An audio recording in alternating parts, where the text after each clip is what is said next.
My name is Rafael, you watch Rock and Roll Garage, and today I'm going to tell you the story of the David Lee Roth uncle who helped Bob Dylan during the early days of his career. That's right. But first, please subscribe to the channel, like the video, and leave a comment. Well, it's just a mind-blowing story, but that's real. David Lee Roth, the legendary Van Halen vocalist, had an uncle called Manny. He was known as Manny Roth. And Manny Roth helped Bob Dylan during the early days of his career.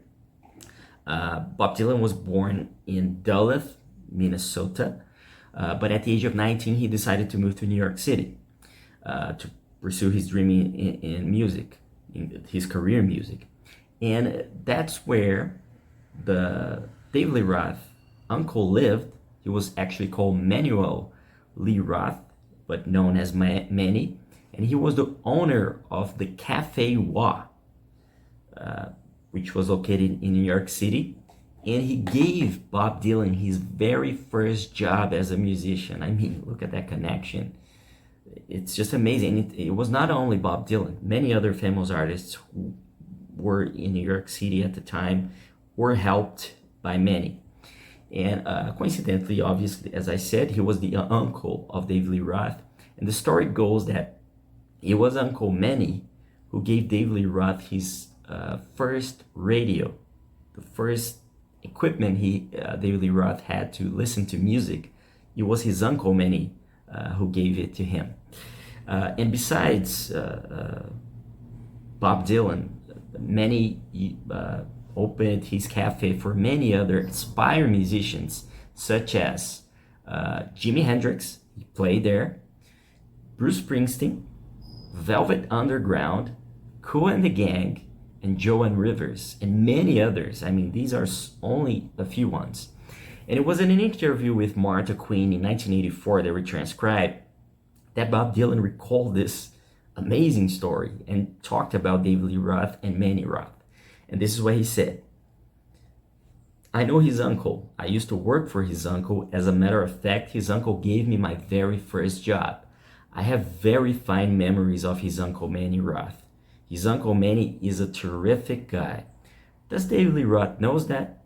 He gave a lot of people their first job since I remember. A lot of people who were looking for opportunities worked for Manny.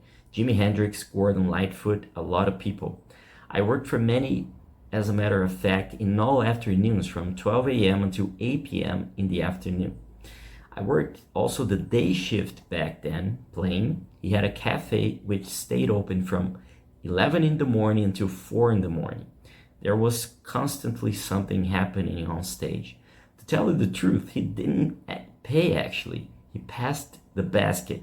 So after you play, you pass the hat, basket, barrel, or whatever you want to bring. That's why I started wearing hats. That's what Bob said about his experience with Uncle Manny, who he was really, really grateful for giving him his first job as a musician.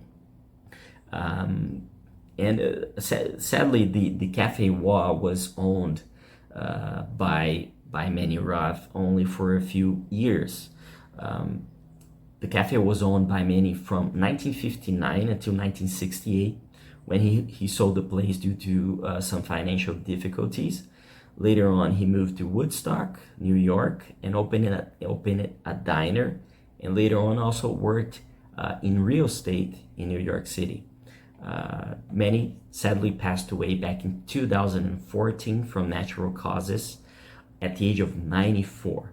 I mean, here's a man who helped all these amazing musicians, including Bob Dylan, to have a first opportunity to play live and to show their music and to learn and to train and etc.